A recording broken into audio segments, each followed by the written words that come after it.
நண்பர்களுக்கு வணக்கம்.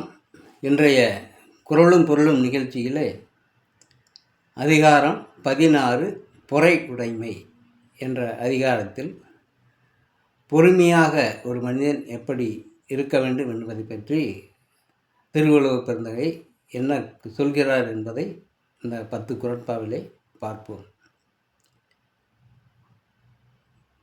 151வது குறட்பாவாக,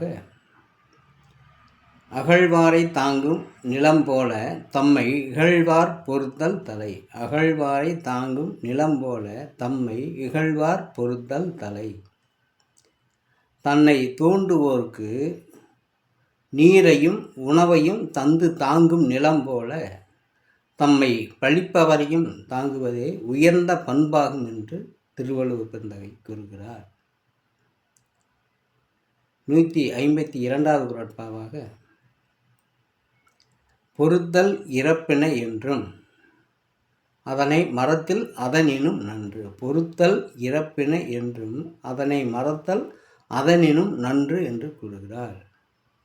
அதாவது, அளவு மீறி பிறர் செய்யும் துன்பங்களை பொறுத்து கொள்வது நல்லது, அவற்றை உடனே மறந்து விடுவது மிகவும் நல்லது என்று கூறுகிறார். 153வது குறட்பாவாக, இன்மையில் இன்மை விருந்து ஒரால் வன்மையில் வன்மை மடவார் பொறை. இன்மையில் இன்மை விருந்து ஒரால் வன்மையில் வன்மை மடவார் பொறை.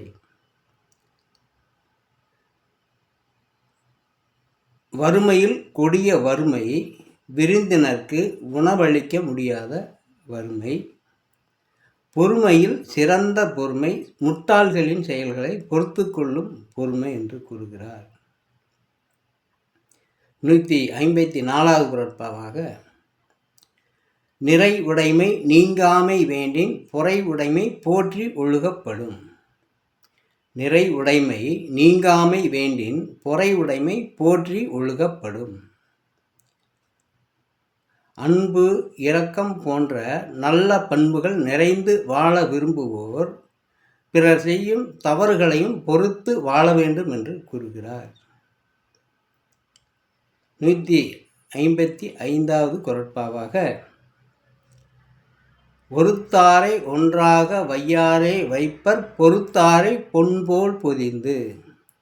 ஒருத்தாரை ஒன்றாக வையாரே வைப்பர் பொறுத்தாரை பொன்போல் பொதிந்து. பதிலுக்கு பதில் என்று பழி வாங்குவோரை உலகம் மதிக்காது, பொறுத்து கொள்ளும் நல்லோரை பொன்னை போல் போற்றி பாதுகாக்கும் என்று கூறுகிறார். 156வது குறட்பாவாக, ஒருத்தார்க்கு ஒரு நாளை இன்பம் பொறுத்தார்க்கு பொன்றும் துணையும் புகழ்.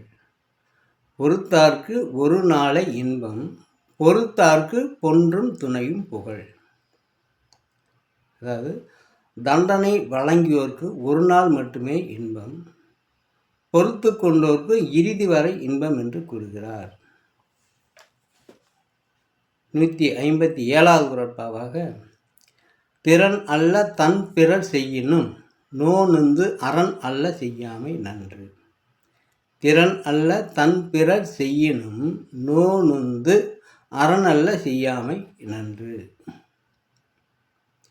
பெயரை புகழை மானத்தை பிறர் பாதிக்கும் வகையில் செய்யும் தவறுகளை பொறுத்து வாழ வேண்டும்.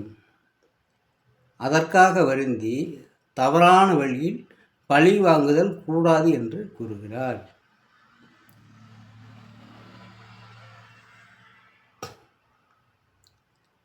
158வது குறட்பாவாக,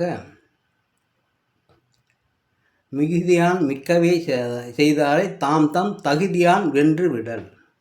மிகுதியான் மிக்கவை செய்தாரை தாம் தம் தகுதியான் வென்று விடல்.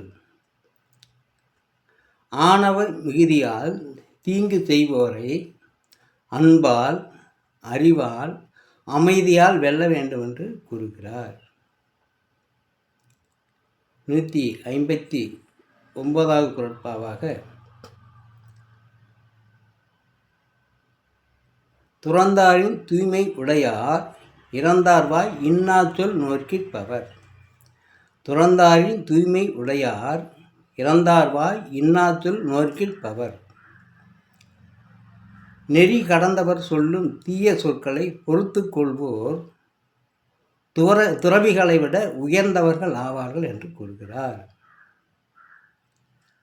160வது குறட்பாவாக, உண்ணாது நோற்பார் பெரியர் பிறர் சொல்லும் இன்னாச்சொல் நோற்பாரின் பின். உண்ணாது நோற்பார் பெரியர் பிறர் சொல்லும் இன்னாச்சொல் நோற்பாரின் பின். உண்ணா நோன்பு இருந்து உடல் துன்பத்தை பொறுத்து கொள்ளும் யோகியரை விட பிறரது கடுஞ்சொற்களால் ஏற்படும் மனத்துன்பத்தை பொறுத்து கொள்வோரே உயர்ந்தோர் என்று பொறையுடைமையை பற்றி பொறுமையாக எப்படி இருப்பது என்பது பற்றி இந்த 10 குறட்பாவிலே திருவள்ளுவர் பெருந்தகை உணர்த்தியிருக்கிறார். திருக்குறள் படித்தால் உயர்வு கிட்டும், திருக்குறள் படித்தால் பண்பாடு தானே வரும், திருக்குறள் படித்தால் மனம் மாசு ஒழியும், திருக்குறள் படித்தால் தெய்வ நிலை எய்தலாம். நன்றி. மீண்டும் அடுத்த அதிகாரத்தில் சந்திக்கலாம். நன்றி, வணக்கம்.